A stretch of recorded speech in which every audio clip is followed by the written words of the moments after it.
संसद भवन को बनाया गया था 100 साल पहले कि सेंगोल के प्राप्तकर्ता के पास न्यायपूर्ण और निष्पक्ष रूप से शासन करने का आदेश होता है। ये बिक गई है गवर्नमेंट, अब गवर्नमेंट में कुछ नहीं है। नमस्कार दोस्तों, स्वागत है आपका। भारत में नया संसद जब से बनना शुरू हुआ है तब से लेकर आज तक लगातार जो विपक्ष है वो सरकार को घेर रहा है। कह रहा है कि इसके कभी बहाना देता है कि रामनाथ कोविंद जी का अपमान किया गया, कभी कहता है कि द्रौपदी मुर्मू जी का अपमान किया गया। यानी कि किसी न किसी बहाना से जो विपक्ष है वो लगातार सरकार को घेर रहा है। प्लीज ये अच्छा। आज हम इसी की बात करेंगे इसमें कि आखिर ये जो नया संसद है इसे बनाने में कितना पैसा लगा, जो पुराना संसद था उसे बनाने में कितना पैसा और कितना समय लगा था, और जो ताजमहल है उसे बनाने में कितने पैसे और कितना समय लगा था, और कब कब निर्माण हुआ, यानी कि ताजमहल कब बनाया गया और पुराना संसद कब बनाया गया, और ये जो नया वाला संसद है ये कब बनाया गया। ये सब बात आज हम करेंगे। और इसके साथ ही हम बात करेंगे कि सेंगोल क्या है। आपने नाम जरूर सुना होगा ये सेंगोल, क्योंकि इस समय एकदम वायरल है सेंगोल। क्योंकि जब से मोदी जी ने कहा कि जो संसद भवन नया वाला बन रहा है उसमें जो लोकसभा के अध्यक्ष का जो चेयर होगा, यानी जो कुर्सी होगी, उसके बगल में सेंगोल को लगाया जाएगा, तभी से इस बात की चर्चा चल रही है कि आखिर ये सेंगोल है क्या। और जो विपक्ष है इसके बहाने भी सरकार को घेर रहा है कि सेंगोल क्यों लगाया जा रहा है, सेंगोल है क्या। तो इस प्रकार से आपको हमें ये भी बताएंगे कि सेंगोल होता क्या है जो इतना आजकल चर्चा में छाया हुआ है, और उसका महत्व क्या है। और इसके साथ ही हम बताएंगे कि जो बीजेपी को विपक्ष किस प्रकार से घेर रहा है और बीजेपी भी विपक्ष को किस प्रकार से जवाब दे रही है और घेर रही है, पूरा एनालिसिस आज हम करेंगे। तो चलिए शुरू करते हैं और जानते हैं सबसे पहले नए वाले संसद भवन के बारे में। जो नया वाला संसद भवन है इसकी आधारशिला प्रधानमंत्री मोदी ने 10 दिसंबर 2020 को रखी थी और इसे बनने में 3 साल लगा। यानी कि आज के दिन 28 मई 2023 को ये देश को समर्पित किया गया। यानी कि 2020 में आधारशिला रखी गई, 2023 में देश को समर्पित हुआ, तो इसे बनने में 3 साल लगे। अगर हम पैसे की बात करें कि इसे बनने में कितने पैसे लगे, तो इसे बनने में 1200 करोड़ यानी कि 1200 करोड़ रुपए बनने में लगे हैं। अच्छा। और लगभग 50,000 से भी ज्यादा मजदूरों ने इसमें काम किया है इसे बनाने में। अच्छा, हमको सिखा दिया है। अच्छा। अब इसके बाद अगर हम बात करें पुरानी वाली संसद भवन, तो ये जो पुराना वाला संसद भवन था उसे बनाने में केवल 83 लाख रुपए लगे थे। यानी कि उसके निर्माण में 83 लाख रुपए लगे थे और वो 7 साल में बनके तैयार हुआ था। अगर हम करें तो करें क्या? वो 12 फरवरी 1921 में उसकी आधारशिला रखी गई थी, यानी कि बनना शुरू हुआ था। और 1927 में जनवरी 1927 में वो बन करके तैयार हो गया था। 7 साल का समय लगा था और 83 लाख रुपए उसकी लागत लगी थी बनने में। अब ये नया वाला संसद, आखिर इसकी जरूरत क्या पड़ी अगर हम बात करें तो नए वाले संसद भवन की इसलिए जरूरत पड़ी क्योंकि जो मौजूदा संसद भवन को बनाया गया था 100 साल पहले। इन 100 सालों में आवश्यकताओं के अनुरूप इसे कई बार रिपेयर और रेनोवेट किया जा चुका है, पर अब पुरानी संरचना में सीटिंग क्षमता बढ़ाना मुमकिन नहीं, और ना ही मुमकिन है इंफ्रास्ट्रक्चर और टेक्नोलॉजी में सुधार कर उसे अपग्रेड करना। इसीलिए आज नया संसद भवन एक विकल्प नहीं बल्कि 21वीं सदी के नए और आत्मनिर्भर भारत के लिए जरूरत बन गया है। क्योंकि जो भारत की जनसंख्या है वो लगातार इंक्रीज हो रही है, लगातार बढ़ रही है, और जितनी ही जनसंख्या बढ़ेगी उतने ही ज्यादा सांसद भी बढ़ते चले जाएंगे। यानी कि जनसंख्या के हिसाब से ही सांसद भी बढ़ते हैं। तो जितनी ज्यादा भारत की जनसंख्या होती जाएगी उतने ज्यादा भारत में सांसद बढ़ते जाएंगे। लेकिन जो पुराना वाला सांसद था उसमें उतनी जगह नहीं थी कि नए सांसदों को जगह मिल पाए, इसलिए नया संसद बनाया गया है कि इसमें ज्यादा जगह होगा, ज्यादा सांसद आ पाएंगे। इसके बाद अगर हम देखें ताजमहल की, तो ताजमहल जो कि 1631 ईस्वी में इसका काम शुरू हुआ था बनने का और 1653 ईस्वी में ये बन करके तैयार हुआ था। यानी कि 21 में काम शुरू हुआ 1631 में और 1653 में बन करके तैयार हुआ। और इसे बनने में अगर हम लागत की बात करें तो 32 करोड़ रुपए लगे थे इसे बनाने में। यानी कि आप सोचिए 17वीं सदी में जब ये बना था तब 32 करोड़ रुपए लगे थे। अब अगर हम देखें तो ये अरबों में पहुंच जाएंगे, कम से कम 100 अरब के आसपास ये पहुंच जाएगा। और ये जो नया वाला संसद भवन है ये बना है 1200 करोड़ में, और ये जो पुराना वाला संसद भवन है वो लोगों के मन में सवाल आ रहा होगा ये तो मात्र 83 लाख में बन गया था, ये कैसे?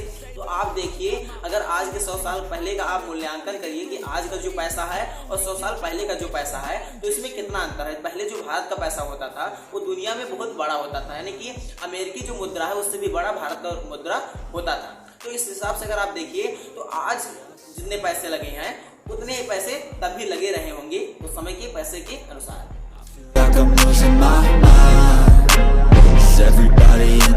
अब हम बात करते हैं कि आखिर सेंगोल क्या होता है। आखिर सेंगोल है क्या जो इस समय इतना प्रचलित हो गया है? तो सेंगोल जो नाम है ये सेम्मई शब्द से लिया गया, यानी कि जो सेंगोल शब्द है ये सेम्मई से बना हुआ है। इसका मतलब होता है कि न्याय करना, यानी कि जनता के हित में कोई कार्य करना। और ये जो सेंगोल है ये एक सत्ता जब दूसरे के हाथ में जाती है, यानी कि सत्ता एक शासक से दूसरे शासक में जब जाती है तो कोई ना कोई विधि होती है। आप पुरानी अगर फिल्म देखते होंगे या आपने महाभारत या रामायण देखा होगा तो उसमें आपने देखा होगा कि जब एक राजा अपने पुत्र को या किसी अन्य को जब राजा बनाता है तो उसके लिए कुछ विधि होती है, यानी कि हवन होते हैं, आप देखते हो यज्ञ होते हैं कई प्रकार के। उसके बाद राज तिलक किया जाता है, उसे ताज पहनाया जाता है, उसके हाथ में कोई छड़ी दी जाती है। तो इस प्रकार से दिखाया जाता है कि एक शासन जो था एक व्यक्ति के हाथ से दूसरे व्यक्ति के हाथ में जा रही है। तो इसी प्रकार से जो चोल साम्राज्य था उसमें विधा थी कि जब एक शासक से दूसरा शासक कोई बनता था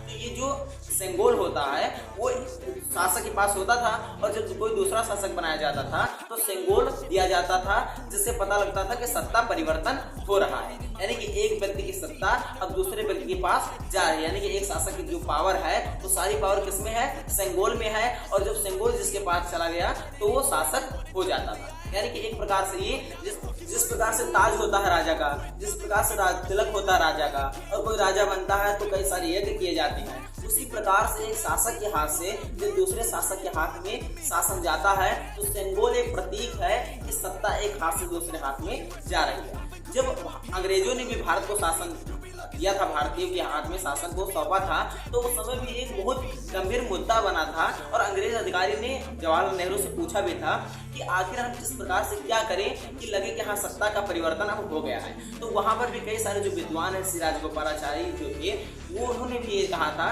कि सेंगोल जो प्रतीक है इसे दिया जाए कि अंग्रेजों के द्वारा भारतीयों को दिया जा रहा है, तो इससे एक संदेश जाएगा कि हाँ शासन प्रणाली जो है एक शासक के हाथ से दूसरे शासक के हाथ में जा रही है। अब इसके बाद हमने सेंगोल की बात कर ली कि सेंगोल जो है एक प्रतीक है शासक के शासन का, यानी कि एक व्यक्ति के शासन जो करता है वो किस प्रकार से जिसके पास है वो शासन करेगा, एक प्रतीक है शासक के पास होती है। चोला साम्राज्य से चली आ रही हमारी भारतीय सभ्यतागत प्रथा है। चोला सदियों तक हमारे उपमहाद्वीप के अग्रणी साम्राज्यों में से एक थे। सबसे महत्वपूर्ण बात यह है कि सेंगोल के प्राप्तकर्ता के पास न्यायपूर्ण और निष्पक्ष रूप से शासन करने का आदेश होता है, जिसे तमिल में आणई कहा जाता है। इसके बाद हम बात करेंगे कि ये जो विपक्षी हैं वो आगे सरकार को क्यों घेर रहे हैं।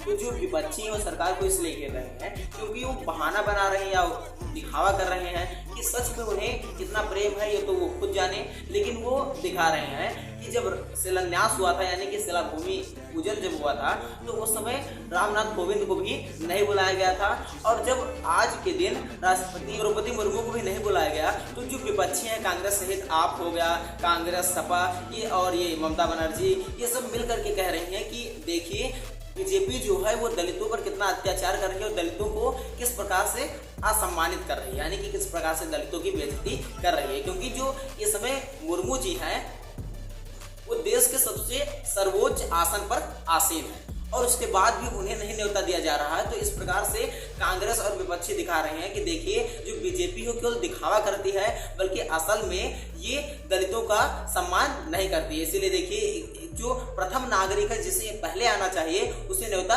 नहीं दिया जा रहा है।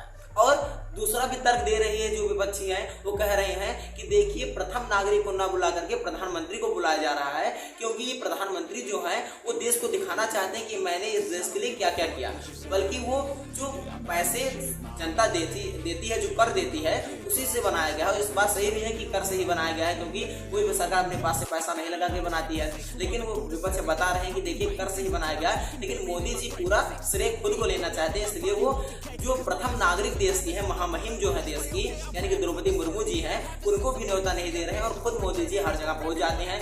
शिला भूमि का पूजन है तो वो भी वहां पहुंच गए, कोविंद जी को नहीं बुलाए। अब यहाँ पर है तो यहाँ पर भी खुद पहुंच गए और वो जो मुर्मू जी उनको नहीं बुला रहे।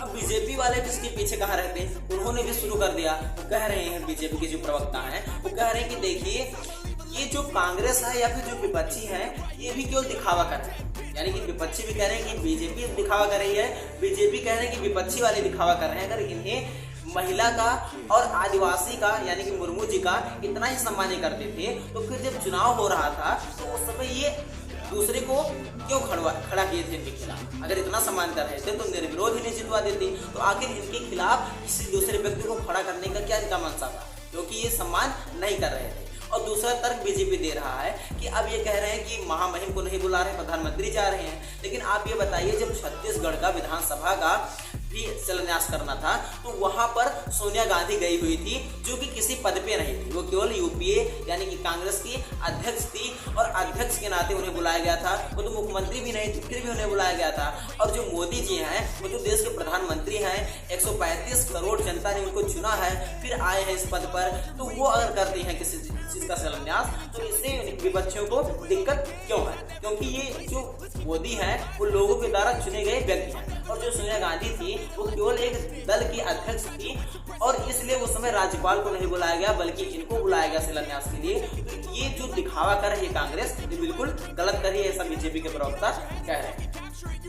अब आपको क्या लगता है कि क्या सही है क्या गलत है? आप खुद फैसला कीजिए और बताइए, जरूर लिखिए कि आपको क्या लगता है कि बीजेपी सही है कि कांग्रेस सही सारे मिलके हमको पागल बना रहे है, यानी कि विपक्षी सही है, कि जो चाहे कांग्रेस हो चाहे बीजेपी हो चाहे कोई भी दल हो, ये केवल अपने पद के लिए और अपने मुनाफे के लिए ही राजनीति करते हैं, बल्कि जनता के लिए राजनीति नहीं करते हैं। आपको क्या लगता है आप जरूर बताइए। और अच्छा लगा हो, हल्का फुल्का भी अच्छा लगा हो तो लाइक कीजिए और शेयर कर दीजिए अपने दोस्तों के पास, जिससे उन्हें भी पता चले कि आखिर सिंबल क्या है और ये जो राजनीति हो रहा है किस प्रकार से गंदी राजनीति देश में हो रही है उनको भी मालूम हो। और पूरा देखने के लिए बहुत बहुत धन्यवाद। और अगर अच्छा लगा हो तो सब्सक्राइब भी कर दीजिए और पूरा देखने के लिए